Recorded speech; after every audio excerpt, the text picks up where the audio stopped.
Hello, dear viewers. Let's talk about significant figures and scientific notation. Significant figures are also called as significant digits or simply sig figs. These are actually an indicators of accuracy in measurement. For instance, we are going to measure the length of an object as shown. The length of the object comes in between 2 and 3. This indicates that the number 2 is a certain digit. As the length is very closer to 3, so we expect it to be 2.9 centimeters. So I'm reading it as 2.9 centimeters, but somebody would read it as 2.8 centimeters. This indicates that the digit 9 is an uncertain digit. So in this case, the number of significant figures is equal to 2. However, once you refine the scale, the length of the object comes out to be around 2.86 centimeters. This clearly shows that the digits 2 and 8 are certain digits. However, the digit 6 is actually an uncertain digit. This is because I am reading it as 2.86 centimeters, but somebody would read it as 2.87 or somebody else as 2.85 centimeters. This clearly shows the uncertainty of the digit 6. The digit 6 is nevertheless uncertain but significant. So the number of significant figures is equal to 3 in this case. On comparing the two, the length 2.86 centimeters is very close to the true value or the actual value. This indicates that as the number of significant figures increases, so is the accuracy in measurement. That is what we said earlier. Now, in any number, how can we count the number of significant figures? For that, we have the digits from 0 to that of 9. The digits from 1 to 9 are non-zero digits, and such digits are always significant.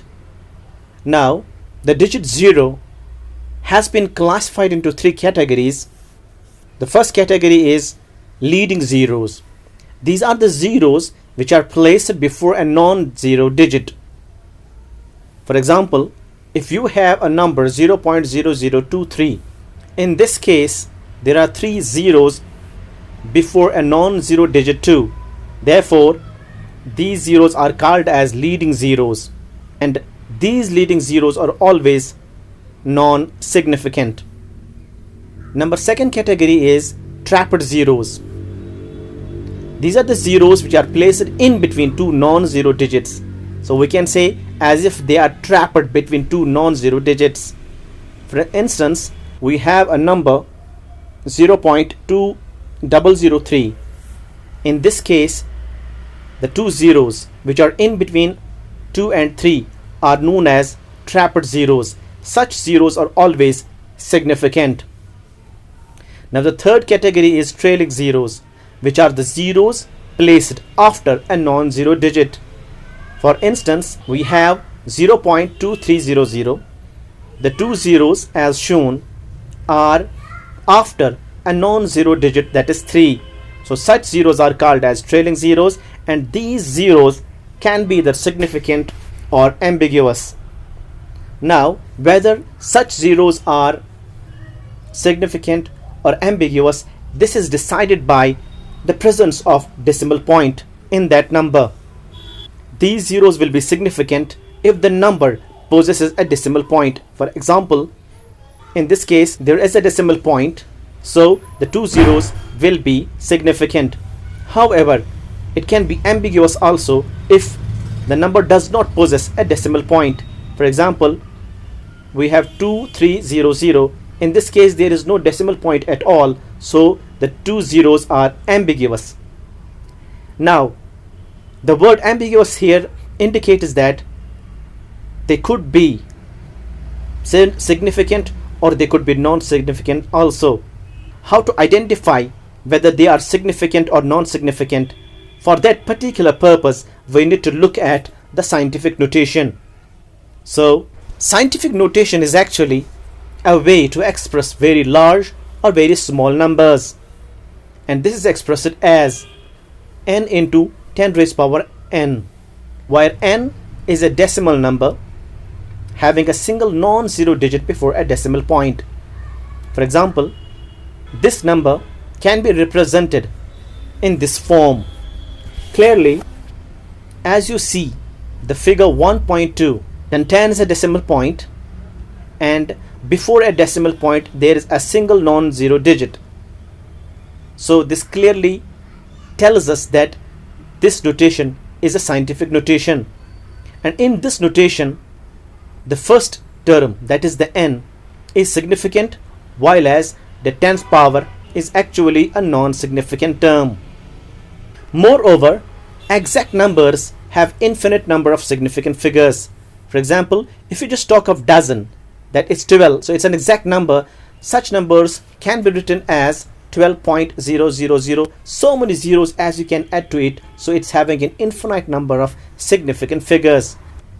Now let's find out the number of significant figures. In this example, as all the digits are non-zero, clearly there are 4 significant figures. In the next example, the zeros here are leading zeros, and these zeros are always non-significant, so there are only 2 significant figures. In the next example, as the 2 zeros are trapped zeros, and you know the trapped zeros are always significant, so there are 5 significant figures.